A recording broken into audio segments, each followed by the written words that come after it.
ora koutou katoa and welcome to Sky Sport Playmakers. This weekend, UFC 268 will be going down, where welterweight champion Kamaru Usman will be trying his very best to defend his title against American Colby Covington. And the champ joins us now. Kia ora, kia koe, and hello, Kamaru Usman. Hello, how are you, Rev? I'm good, thank you. It's so nice to see you here and very, very exciting things coming up for the week ahead, so let's get right into it. You've faced Colby Covington before. You defeated him in 2019, not only physically, but also verbally. So let's start with that first, your relationship with Colby Covington, because on this side of the world, it looks like that relationship is quite hostile. I guess. I don't know what his problem is with me, but I'm okay. I have no problem with anybody. You know, it's the first time he had his mouth write a check that his butt can cash. And when it was time to get in there and solve the problems that we had, I went in there and I solved them. And so that will be no different this Saturday, live in Madison Square Garden. I'm gonna go in there and I'm gonna do what I do best, and that is dominate from start to finish and put him away in emphatic fashion. He, like yourself, has done a few things to change it up. He's gone back to the drawing board, basically, to see how he can get, better, faster, and try and capture this bout from you again. What are you expecting from him this time? Do you think that the emotion of it all, that he can keep that in check this time around? I don't think so. I think he's created a persona for himself just to try to get ahead, and that's fine, But there's levels to this, and I'm in a different level that I don't think he will ever understand. So he can do whatever he wants. Hopefully, he's done his homework and he's really prepared himself. Because if he has, then he'll put up a more competitive fight. But if he hasn't, it'll be a short night for him. You talk about that there are levels to this, and you've held that UFC welterweight title for a wee while now. So what does separate you from the rest in your division in particular? I think one is it's my will to win, my will to be the best in the world, and two is just my drive and my work ethic. I put in the work. Of course, it's one thing to want to win, but if you're not doing the necessary work to accompany that, then you don't get anywhere in life. So my will to win, as well as all the necessary work that I've put in for years and years, I think has kind of come to fruition now, and which is why I'm levels above everyone in the division. You've already fought twice this year already. Very active for any competitor in the UFC, let alone you're a champion. How does this work in your favor, staying active? Works great because that means I'm able to adapt faster. I'm able to control my emotions faster in that fight, because that fight's a roller coaster of emotions. And so the more active you are, the quicker you're able to find your groove. So, I'm hoping to go in there Saturday night and have that be the case. Step in there and find my groove very quickly and put him away very quickly and head to my after party very quickly. Fair enough. Look, the one thing that we here in New Zealand, I think, can relate to with you is the way you hold yourself in terms of how you also make sure that your family are involved in your success. It's not a me thing, it's a we thing. And here in New Zealand, in Aotearoa, it's very similar to Māori and Pacific culture, to embrace our elders and that it's a family affair. I've seen a few clips now with you and your family alongside with you, your father in particular. So why is it so important for you to include the village, to include the family in your success, publicly? Yeah, I mean, it takes a village, not only just to raise a child. It takes a village to get to a certain point in life. Of course, I've done a majority of the work, but with the help and the support of my family. If my father hadn't immigrated here, then I wouldn't have potentially had this opportunity. And so, it takes a village, and my family is what's most important at the end of the day. So I definitely try to shed light on that. And plus, coming into the sport, my main objective wasn't to be rich and famous. my main objective was to be the best in the world at what I was doing. And I have done that. And so, what would it be if I left, the people that were most important to me by the wayside, and didn't bring them along. So, family is very, very important to me. I love spending time with my family, my daughter in particular, and it means the world to me. It really, really is beautiful to see, and that the talk matches the walk with you, and that's something, that's really admirable. Something else that New Zealand can relate to with you is your relationship, obviously, with UFC middleweight champion Israel Adesanya, who was raised and grew up here in New Zealand as well, and that's another cool type of, brotherhood kind of relationship that we see flourishing with you, and also Francis Ngannou. So can you describe the relationship you have with Israel? Yeah, absolutely. It's a great relationship because we both understand the positions that we're in. It's very rare nowadays to be the first to ever do anything. And so for us to grow up as men and one day be old and sit back and say we were part of the first ever three African born champions to become champions in the UFC. It's an amazing time to be in, and it's a bond that we're going to share forever. Myself, Israel, and Francis Ngannou. That is something that, for as long as we live, we won't forget. Yeah, it's a great bond, a strong bond, something that you can share with each other. With in terms of Israel, I'll get a quick prediction from you though. He has a fight coming up. He'll get a rematch with Robert Whittaker early 2022. How do you see that fight going down? Fight, but I don't see much difference in the second fight. I think he might approach it a little different to where he doesn't get hit at all. But I still see Israel going out there and getting that finish in that fight as well. Agreed. Well, we're a little biased here on this side of the world, but we will agree with you there. Look, you're not only the welterweight champion, but you're also pound for pound top ranked. And it seems like you take the role of being a role model, very seriously. So describe what being a UFC champion encompasses, as well as having a belt around your waist. I mean, it's understanding the responsibility that you have, understanding the platform that you have, understanding that there are kids that are looking for inspiration, that are looking for something to motivate them to steer their life in a certain direction. I understand that because I was one of those kids. I was a kid who would look for inspiration. When I got into the sport of wrestling, I looked for the inspiration for the people that look like me, that have come from different similar circumstances, and what they did and how they got to the top. And that was something to motivate me, to keep me going forward and pushing harder and harder. So understanding that I am now in that position, I take great pride and great pleasure in knowing that I have to be able to motivate these individuals and put out the right message for them, as opposed to my opponent. Yeah, the contrast in your approaches to these fights is it's not laughable, but it's just so different. It's quite amazing. But back to your preparations for ahead of this fight, you've changed your gyms. You have different people surrounding you now. What was behind the move, and what do you think you've gained from these new experiences?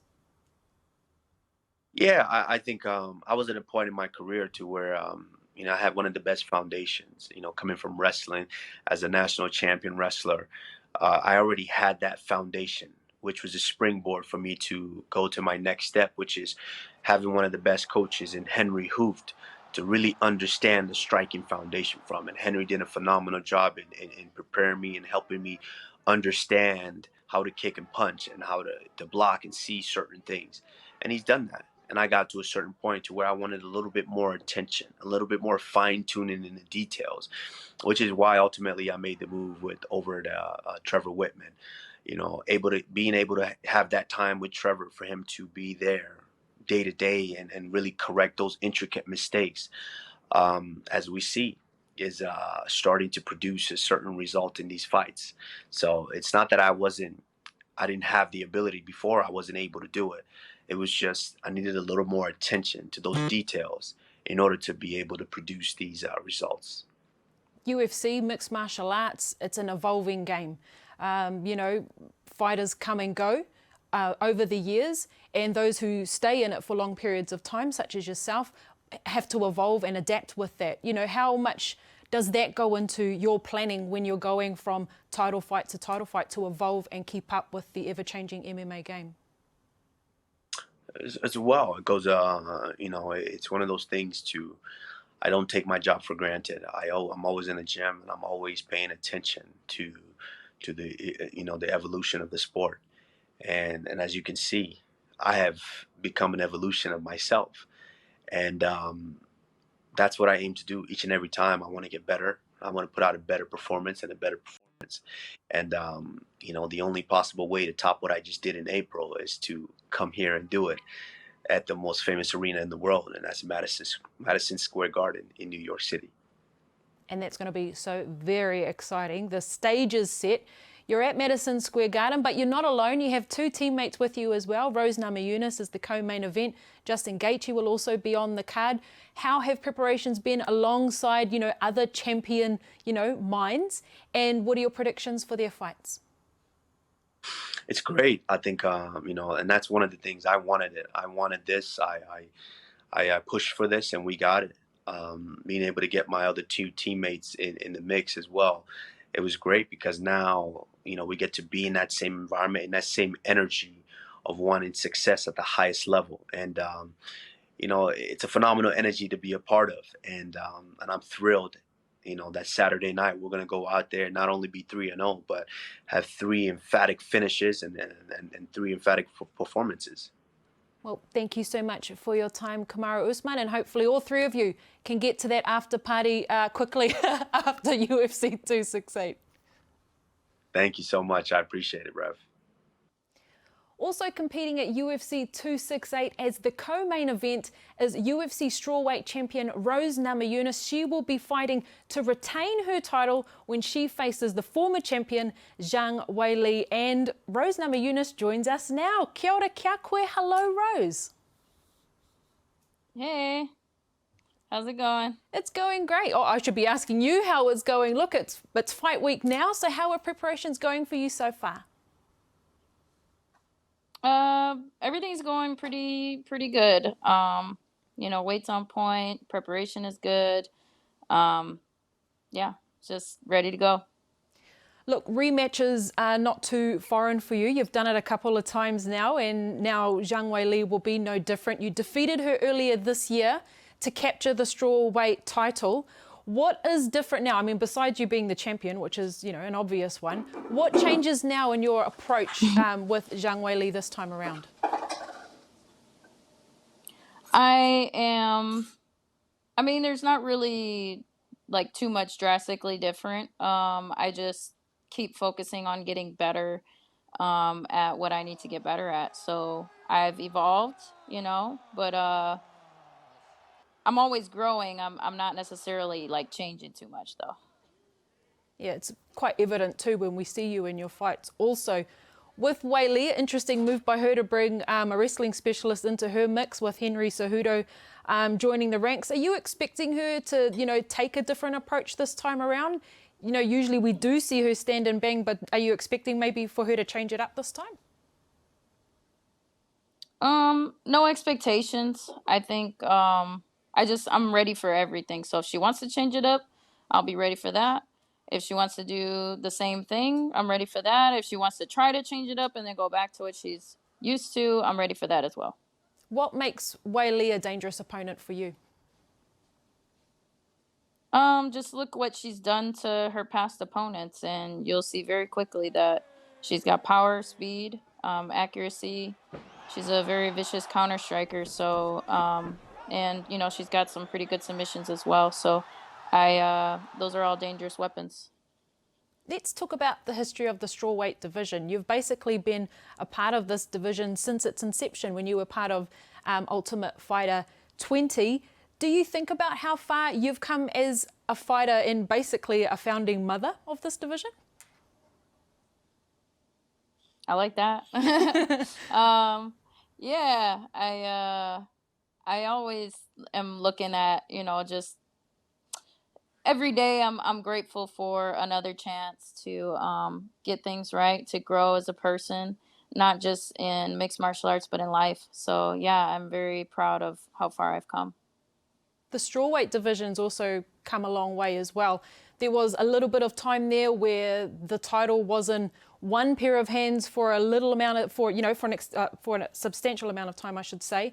And then over the past 3 years, it's changed through a few different hands, twice going through your hands.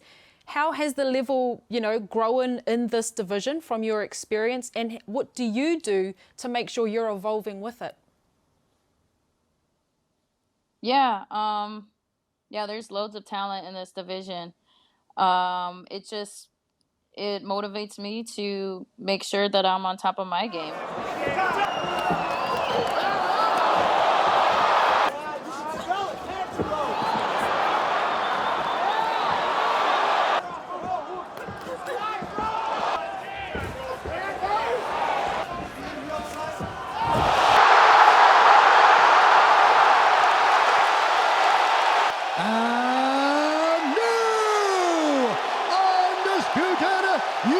I mean, I have all the reason in the world to do my best anyways, regardless of who I'm standing across from, you know. But I have to protect myself at all times, and that's my main focus. So anybody that I'm facing, I know is dangerous, and I just have to be ready for that. Your last fight, you kept saying, I am the best. This keeps coming up, but you kind of put that saying, on the map. It's gone viral. I know in my mouthguard, I've also printed that in my mouthguard. So I know when I pop it in that I've got that mentality as well now. So thank you for that. But, why was it important why was it important for you to have that with you, to have that message, and to keep reminding yourself of that even up until the first, the let's fight went down?